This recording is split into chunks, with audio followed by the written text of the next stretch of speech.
Hello, I'm Dr. Hildebrand, and on my YouTube channel today, I'd like to address narcissistic mothers. Today I'm going to talk about what are some of the signs that can indicate to you that you may have a narcissistic mother. And then I want to talk about a few things that you can do to cope.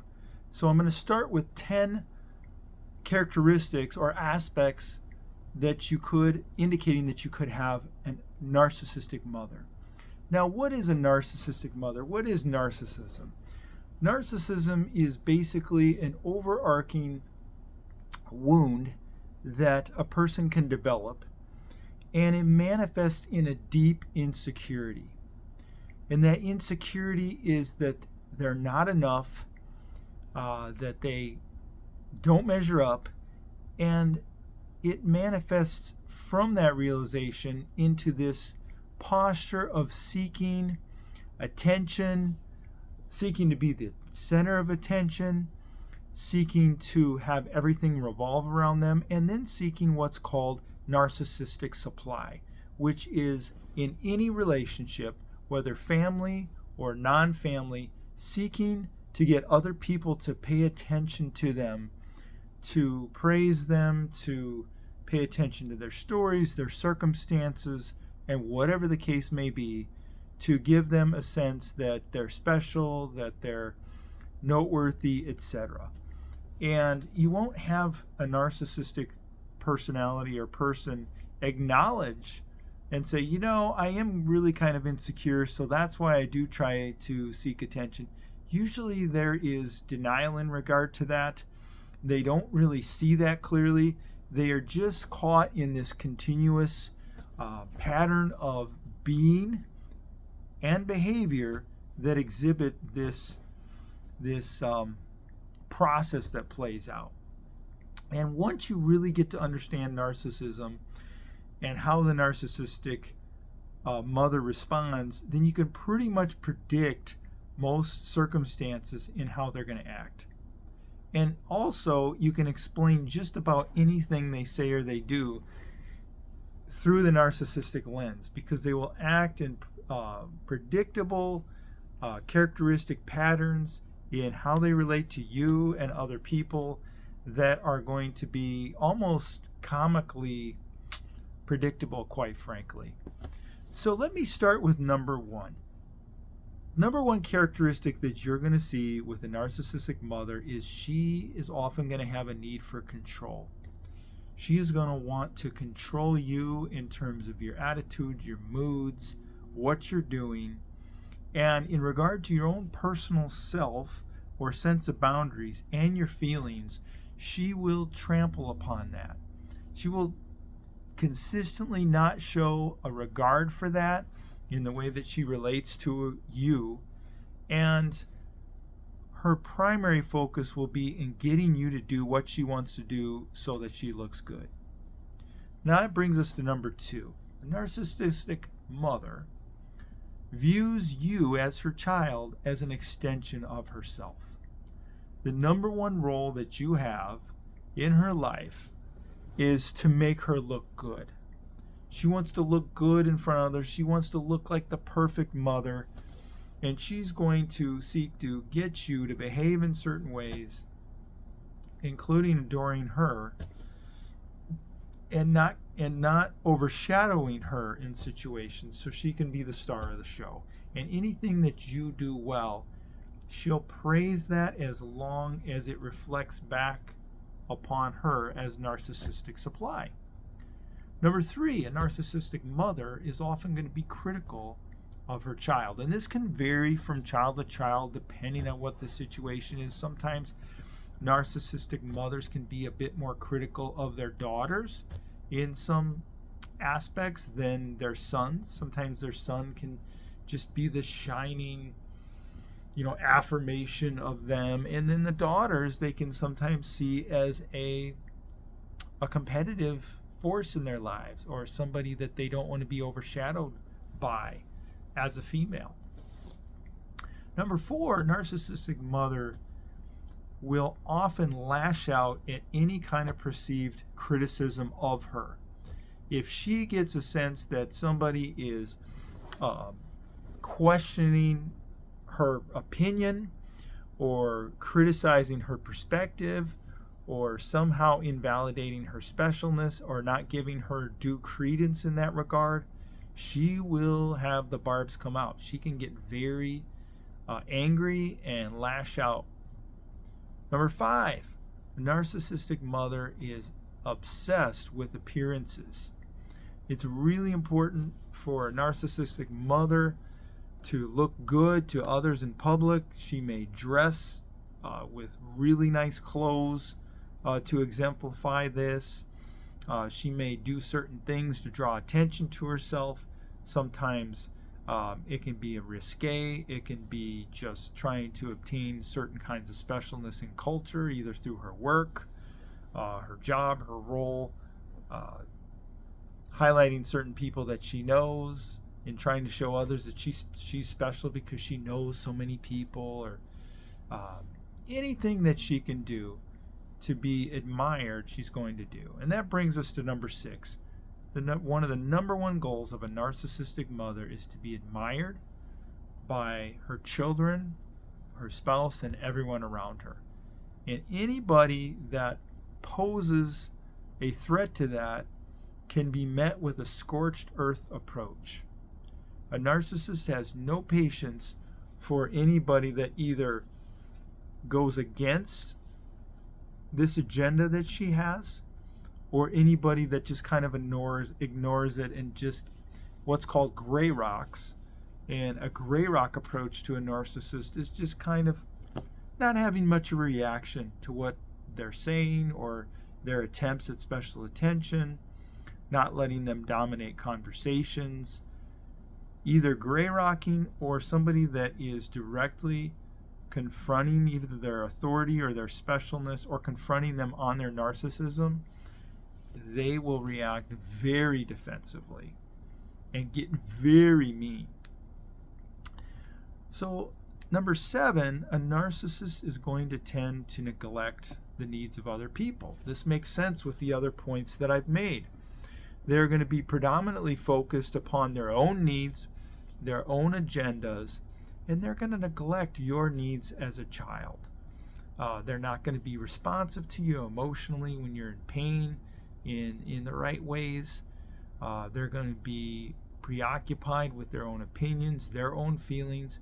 Most situations, the most important feelings in the room are theirs and how it affects them.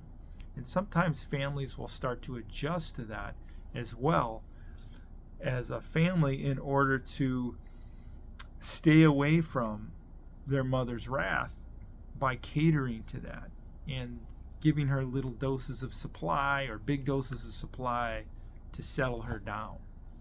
Number 8, a narcissistic mother may see you as a source of competition.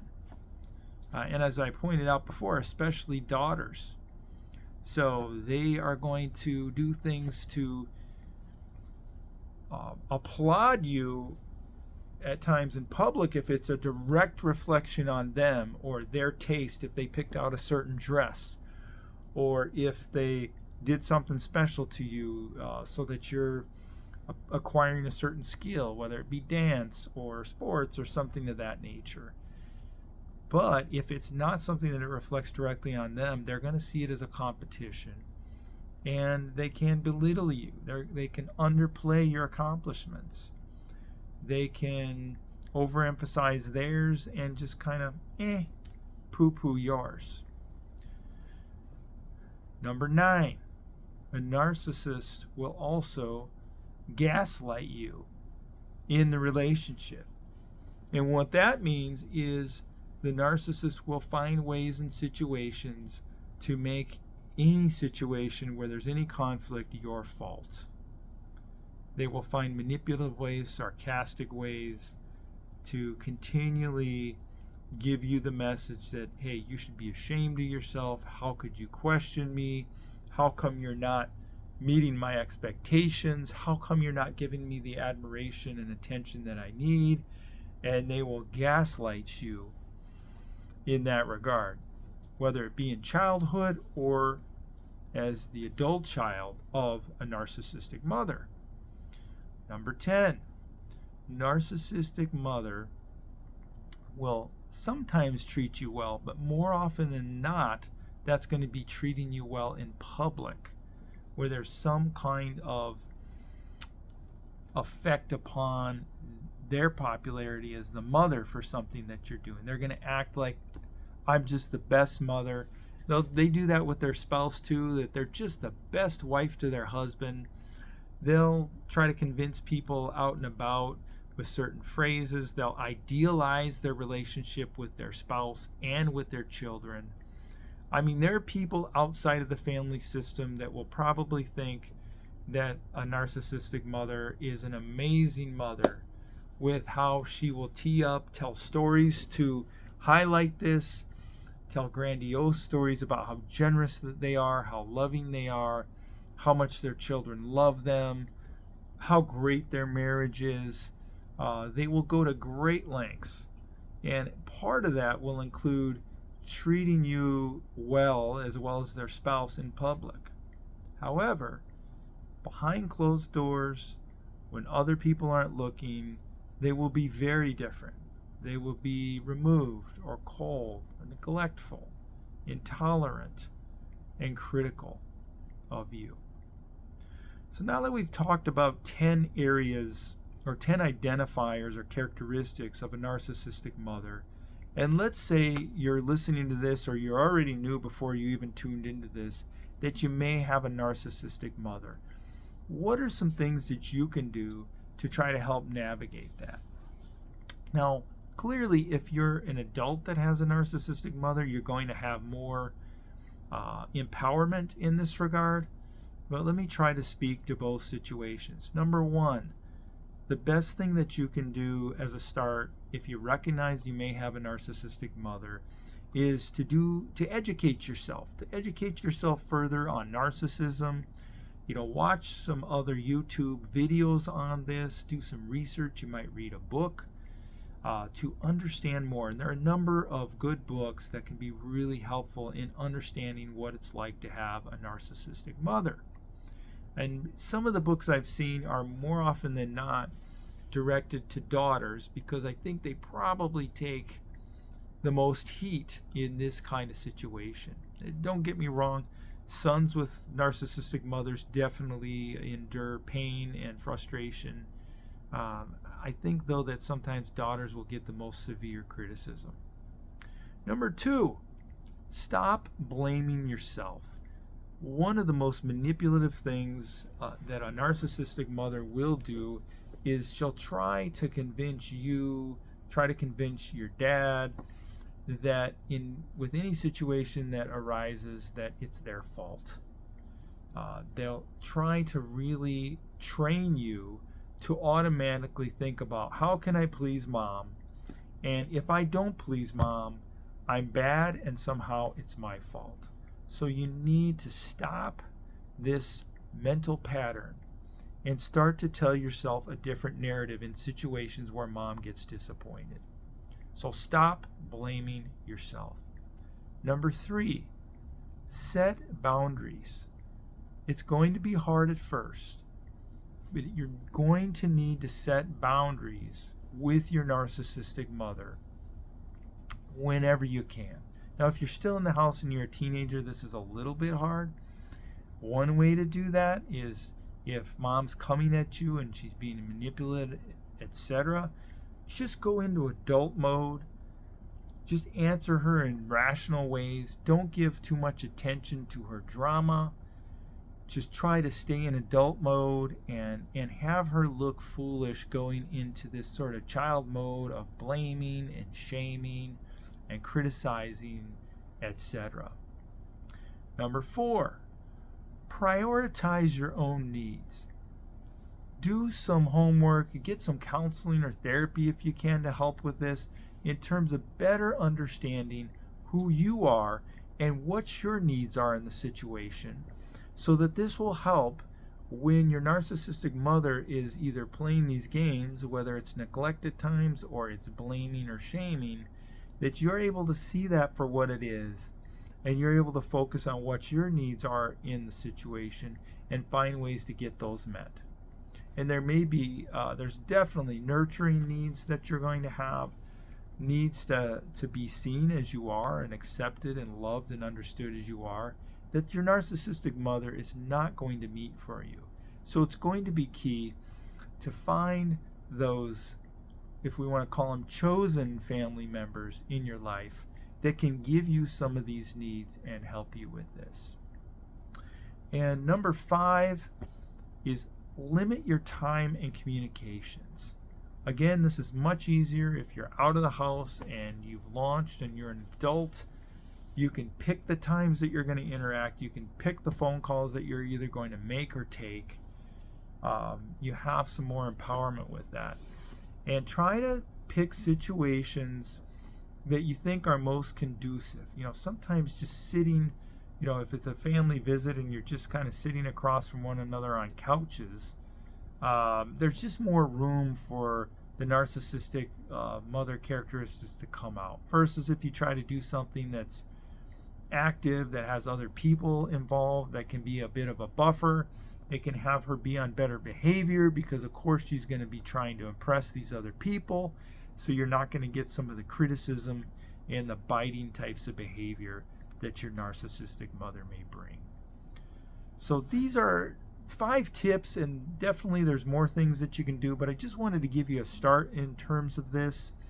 And I want to encourage you, like I said earlier, if you can find ways to get support, encouragement from other family members that may also agree with you and identify and see that mom is a narcissist, that can provide support, as well as obviously coaching, counseling. These kinds of things can really help you to do some healing if you've walked through life with a narcissistic mother. But please be encouraged that you're not alone. I've run into many people in my work as a psychologist, as well as just a person, who have had mothers that have had these characteristics, and it's been very difficult and continues to be difficult for them in adulthood, that have learned how to stop blaming themselves, that have learned some ways to protect themselves with some boundaries, and to foster new and supportive relationships that can be nurturing relationships for them, to make up for some of this that they've experienced at the hands of the narcissistic mother. So as I conclude, I hope this video has been very helpful for you. Please, if you know somebody that could benefit from this, please feel free to share this with them. Feel free to like the video if you liked the content that was there, and subscribe to my channel, as I do many videos focused on health and wellness, mental health, and ways to thrive. Thanks so much for tuning in.